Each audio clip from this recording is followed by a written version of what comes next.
Hey folks, welcome to Running Retro, where we keep retro running. Today we're going to be doing a disassembly and reassembly of a Sega Saturn.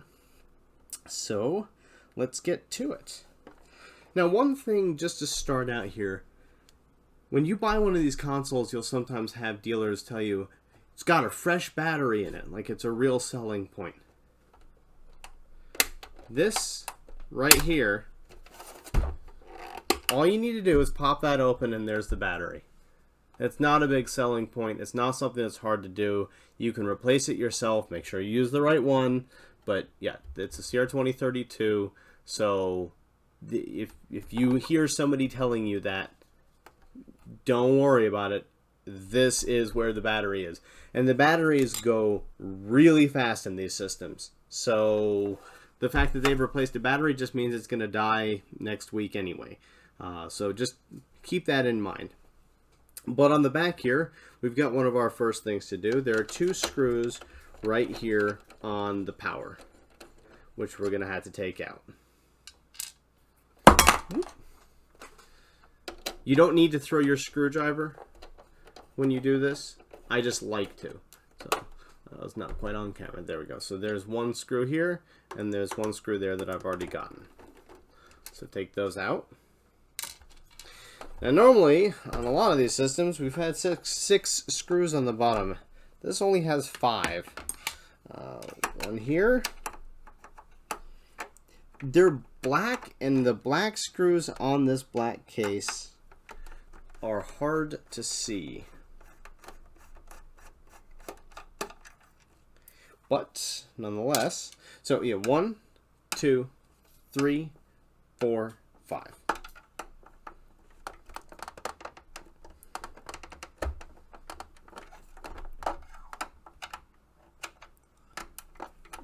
Make sure I'm down on the screw. Okay.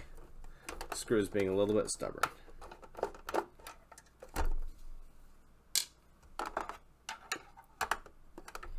If you've got a nice thin neck screwdriver like this, then you can sort of see where the screws are when you're doing it.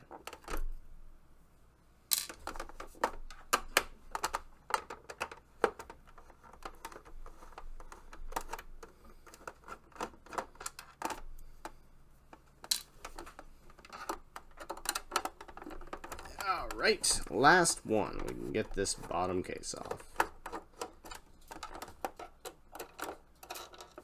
Alright. I'll flip this sucker right side up and pop the top. Here we go. Here she is in all her glory. This one is a 21 pin. This is either 20 or 21. Depending on what mods you're doing, that can matter, or who you're getting the mods from. So the first thing I do is I take the PSU off. So this screw is a little bit shorter than the rest, so make sure that you're keeping this one set aside in a place that you know where it goes. And then it's really easy. There's one screw here. A little stubborn to actually get out of there, and one screw down here. Move that over a little bit. So there's one screw right here, and there's one screw down in here. Okay. When you've got those, this will lift off, this will lift out, and these pins are going through here. These pins right here. So you will need to pull up, not with a ton of force, but firmly pull this up. And I support the back of it at the same time. And then there's this shielding right here, which it's got a tab right here. Just pop it back and pull it off, and you're good to go. And that's got your PSU out. Now, this is just in here free. So what you need to do is take the ribbon cable and just really carefully support this without touching the laser and slide the ribbon cable out. I leave it attached to the main board down here. This is the way I like to do it personally. And then you've got this little connector here. So the way I like to get the power connector is to get a screwdriver underneath this little side tabs and just lift it up gently so that I'm not tugging on the wires, because you do not want to tug on these wires and pull one out. That is a bad idea. Don't do it. And there we go. This is now ready to lift up, and there is one screw underneath. Hold on to the GP-ROM because you don't want to damage that laser. Now, when I pick this up, I like to, of course, now my magnet's working on the screwdriver, but I like to keep this screw with this ribbon like that, and then set it aside. Make sure you don't knock it somewhere and lose that, but that's the easiest way to keep track. Alright, now we are down to the board. So you'll find that these two screws right here and these two screws up here are longer than the rest. So just make sure that when you're taking these out, you're keeping track of where those screws are. And the other screws here are also a different length than the ones for the power supply. So just be aware of that.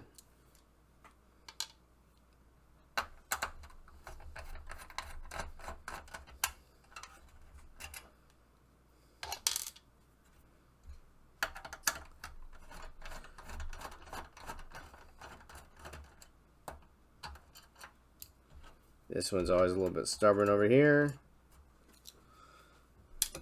And then you'll note that there is one down in here next to the battery. That one's kind of easy to forget about and miss, because when you're doing this, it's behind the heat shield and you don't have a clear line of sight for it.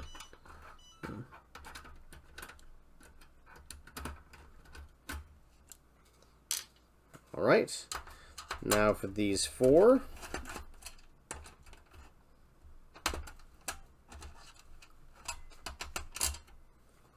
One.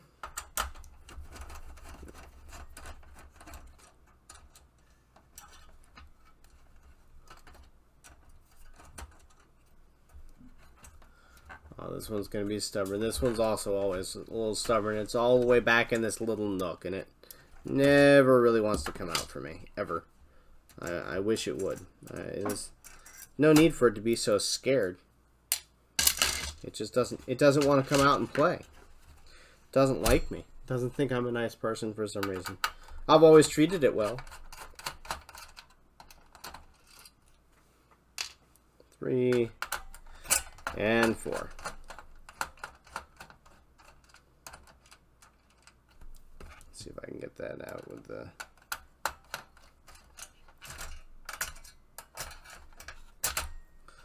Lift this heat shielding up a bit to get this screw out. Okay. Now, when you're taking this off, be careful not to yank on this or yank on this. So when you lift it up, feed this through, and then gently feed that through. And there you go. There's your top plating off. And here's your board. So, this is easy enough. All you got to do is just lift it up in the back, because the two controller ports slide in. Lift that up. This does come off, so if you have that come off, it just goes right back on the side. So don't worry about that. It's got a little tab there up here in this corner, and it goes around the side here, so you should be fine. Even if that lifts up, don't worry, don't freak out. And there's your Sega Saturn board and your bottom heat shield. So the reassembly of this is pretty simple. You're just going to slide that back in with those controller ports, line it up, it'll fall in. You can use your back two ports here as just sort of a way to tell where it's supposed to go. When you take this, I feed that through first and then feed the ribbon cable through, and then this will just sit down nicely right on top of that. Line up your screw holes and you'll be fine. I put in my long screws first, and that way I don't run the chance of mixing them up. Just makes life a lot safer and simpler. A lot safer and simpler.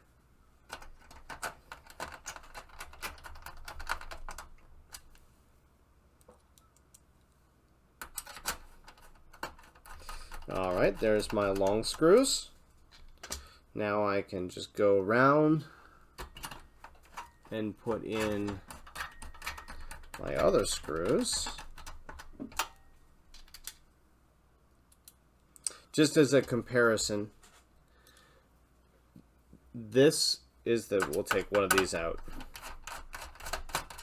So when I'm talking about the long screws here, use my one with a better magnet here. There we go.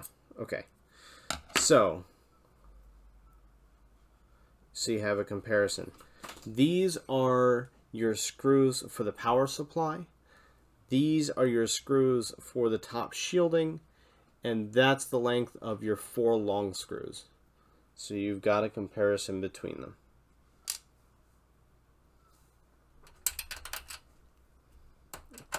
Put my long screw back in before I lose track, and get the rest of these screws in. All right.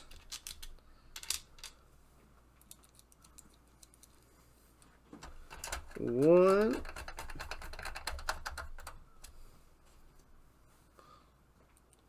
Two.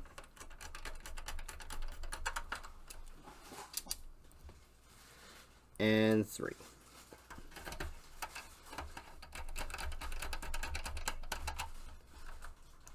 Alright, now that those are back in, for this can be a little bit of a pain in the butt. So what you're going to want to do is you're going to want to lay, actually you can just screw in the power button first. That may be the easiest way to do this. So you just get this in place. 2 of your short screws.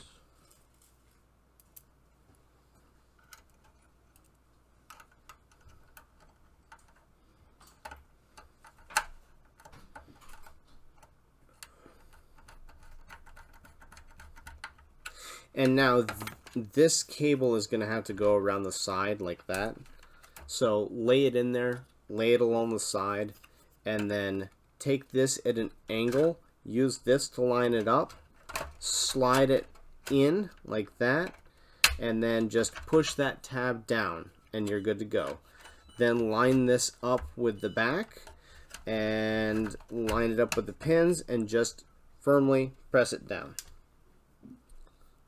Run your last screw in. There you go. Now we're going to put this back on. This is really easy because you're just going to, this part is the most difficult part by a long shot. It's hard to do and keep on camera, and I'm making sure that I'm not touching the laser. So, yep, that's what I tend to do for this. But, okay. Yeah, this is much easier to do if you don't have a camera in the way. But, there we go. Just gently feed it in there and straighten it out. Okay. Let's get that. Now, I never touched the laser. I was being careful that entire time. Just line it back up to these 4 pillars. There's a hole right here on the board that it goes clean through. Line your ribbon cable up and very, very carefully hold it by the outside here. Don't go near that laser. And then slide that in. There you go. Put your top back on. Now, I do this one, and this one first because they're enclosed. So they're just easier for me to do really quickly. So I get them in, and it helps to hold everything together. It doesn't matter what order you put these screws in, but one thing that, if you've watched my other assembly, disassembly and reassembly videos, I do one thing differently on the Saturn though. And that is for these two screws right here, because they're open, I don't just drop them down. I actually align them with the tip and guide them in, because otherwise they just like to fall out, and I don't want to lose a screw. And if you have to pick it up and refeed it 4 or 5 times, then that can get to be kind of a drag. So, all right, we will put our shield back on here, and don't forget these 2 power screws, although you probably won't have any trouble with that, because you'll be wondering, why do I have 2 screws left? Well, the reason you have 2 screws left is because of this needs to happen.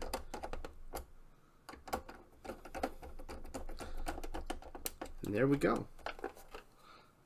And that is a disassembly and a reassembly of a Sega Saturn. Alright folks, if you like this video, please click the like button and subscribe, and hit the bell on the way out. Thanks for joining us.